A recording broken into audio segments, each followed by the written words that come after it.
Okay, well there we go, fully charged. We're just about to set off, and this is going to be the range test. As you can see, it says 20 miles available, 100% battery charge. It's a lovely day, so going to set off on it. 20 miles, that seems unlikely, but let's do this test. Total mileage on the vehicle, we need to get that important part, is 4.8 miles. So I shall ride around and see what the total I get is without charging.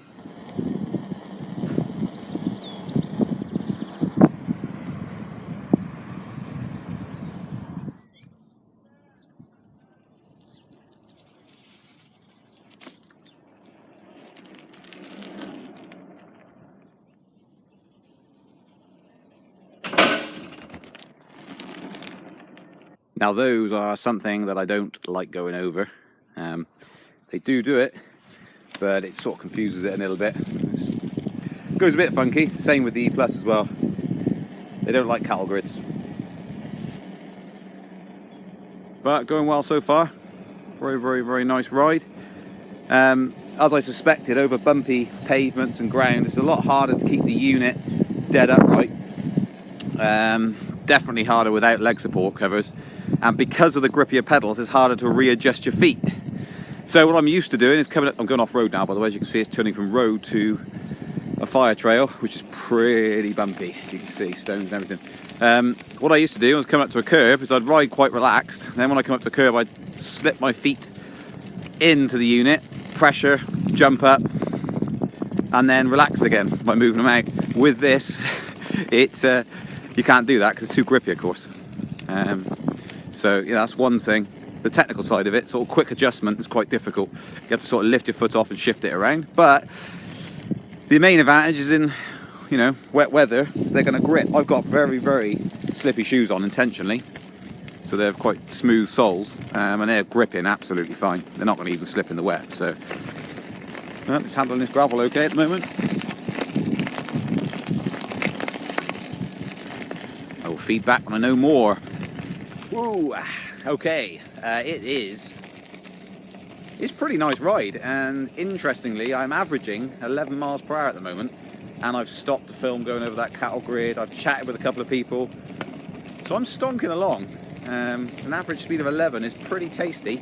I think the most I've got on the P is 13.6. So I'm traveling, I mean that's beeping at me at about 14.5 miles an hour, obviously depending on terrain and your weight, but about 14.5, 15 miles an hour, that's beeping, so you can get an idea what I'm doing. An average of 11, I'm pretty impressed with that, and I'm also off-road as well at this point in time. It's handling the off-road okay, but I can tell you now from experience, it's more difficult, more tiresome to ride off-road. It's a lot more comfortable on-road. In comparison to the E Plus. So off-road, harder work. On-road, easier. That makes sense. I hope it does. Side note to that is that I'm not trying to go fast. I'm not trying to have an average speed competition here. So it's probably quite possible that you could do a lot more. You might be able to average 13 on road, nice smooth ground, and it would be almost on par with the P in terms of what you're actually able to do. So it's an interesting one. It might be a test for another time, but I could do the same route, and that with the P, when I got 13.6, I was actually trying then. I was thinking, how fast can I get from A to B on a set route? And that was the average speed. I was going for time, the quickest time there, which is a bad thing. I keep telling people it's a bad thing to go fast, but you do it at your own risk. So we will see. I'll test that some other time. As always, things have gone very off-roady now. I always seem to end up finding an extreme route somehow. But anyway, I'm still going forward, and it's handling it okay. See, more effort required to keep the unit actually upright and stable between your legs. But you have to sort of ride the huge wobble between your legs, basically, because there's no leg supports, as I keep saying. But if you kind of go with it, not a lot really happens if it does wobble left and right. You just have to get used to the huge wobble. But I'm out on the muddy trails, and tree roots and stuff like that. So it's all good fun. I'm hoping this is going to get me to my destination. Never ever been here before. I'm supposed to be going to work, you know. Luckily, I'm my own boss, so if I rock up late at the office, I don't really get told off that much.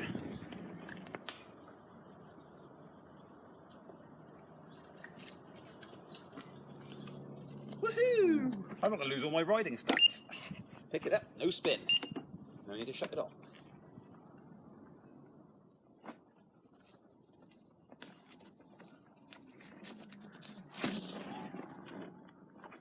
Right, I've done 4.7 miles so far, and the battery is, if I can actually get this to focus, 46%.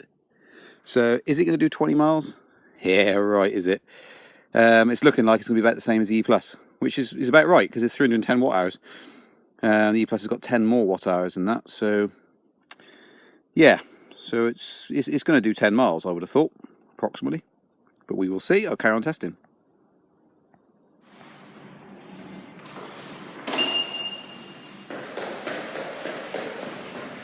Okay, so I've done 6 miles and we're at 10.8 miles total distance travel. So I've done 6 miles, you need to remember 10.8. I'm at work, so I'll boot down and then go back on it later and see what mileage we can get this up to. Oh, and a quick one, 49% battery now. So I think maybe it's because I went all uphill, but it looks as though I'm gonna stick at 10. Stick at 10. If we get better than that, that's awesome. Okie dokie. Right, currently travelling along at 27% battery now. I've just done a live video. Some of you joined. For those that didn't, it went on to low battery, 19%. And then restricted me right down, but I've been riding quite a bit since then, and it's gone back up again. So I'm 15.5 miles, if you can't really see that. And this current journey so far, 2.4 miles. So I will just continue on. And in yellow part of the bar, if I can get the battery back again, it does restrict a little bit more, so you can't quite get the top speed. So you get to about 13 something. There we go, 13.6, and it pushes you back. And when it's green, you can go faster than that again, about 14.5, it starts pushing you back. But you can trundle along about 12.5, 13 miles an hour in the yellow, and in the green, 13.5 miles an hour. Right, let's carry on. Okay, there we are, so we're at, yep. So it won't let me go to 8 miles an hour. We're at 16% battery. It says 3 miles left. Done 3 miles on this journey. So yeah, I can't go faster than 7 miles an hour, which is quite slow. Feels very slow when you've been travelling at sort of 13 miles an hour. Better than walking, I suppose. But yeah, there we go. So at the moment, total mileage 16.1. Okay, got 1 mile showing on it, and we're at 10%. So 10 miles is what this thing will do, if that's to be believed, and the facts seem to state that. With my rider weight, so I'm about 13 stone, 5 pounds, something like that, probably. Go and work that out on the old Google Webs, in pounds, or whatever format you want it to be in. So 10%, 1 mile remaining. You can trundle along at 7 miles an hour, but only 1 mile left, so doesn't like when you go to 8 lip. But I am going up, stay still. There we go. That's it, boys. Good, I'm glad I got that on video. So 9%, won't learn any more than that. 1 mile.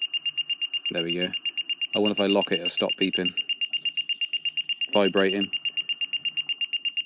Can't lock it. Okay, so that's when it stops you, 9%. And I'm out in the lovely countryside. Luckily I have a lift on the way.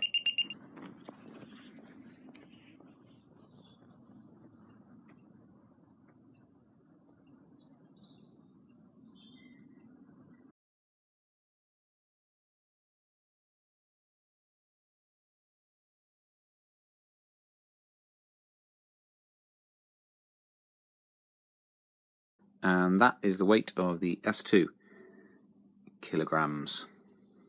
Foot plates. E plus foot plate versus the S2 foot plate, which is now going to fall over on me. Might boot it up. There we go. Right, that's the size of it. Looks like it may even fit on. Don't know why you'd want to retrofit them, but might actually try and fit that and let you guys know whether or not they do actually fit. But they are pretty much the same. A little bit thinner maybe on that one. The actual base of it is pretty close to the size of the plus ones. So there you go. That should answer a few questions. Foot plate. May as well show you, I thought, how it's held on. So you just need to remove these. They're grub screws. Now the other ones just have a straight bar through with a grub screw at the bottom. You undo that, punch the bar out, it comes out. These have actually got grub screws on them. And this controls how tight you want it to be. Like now, as you can see, when it removes all loose, if you do it up, it actually gets stiffer. So you can kind of hone it in to what you want it to be. That's pretty stiff now.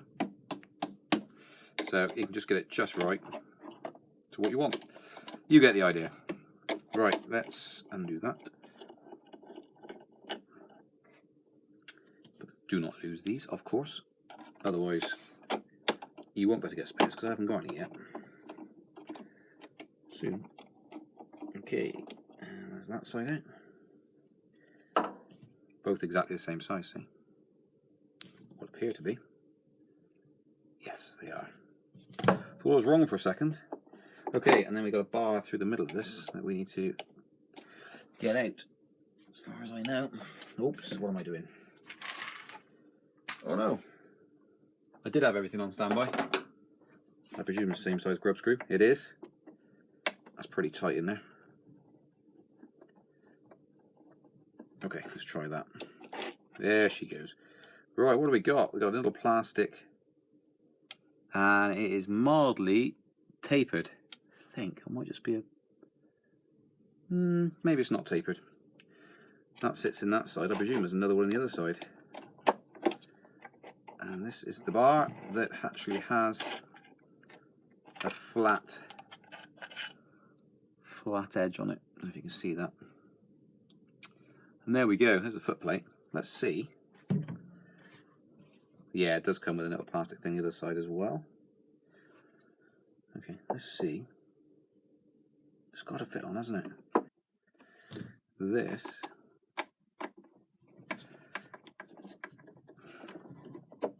will fit in there, but you definitely need the spacers in there. So you do need the spacers. In answer to everyone's question, it will fit. It will fit, but you need some spacers in there to actually hold it in place. The bar isn't tight fitting here or here, so it will fit, but you need some spacers to stop it doing that, because there's nothing stopping it doing that. But there you go. That's what it looks like with the E Plus pedal on it. But you're not going to be able to get it to hold up because there's no magnet inside. There's a magnet in here, but not a magnet in there. So, yeah, well, that answers the question. If you wanted to do it, you could do it, but it doesn't quite operate like it's supposed to. And it's not really designed to do it, but it works.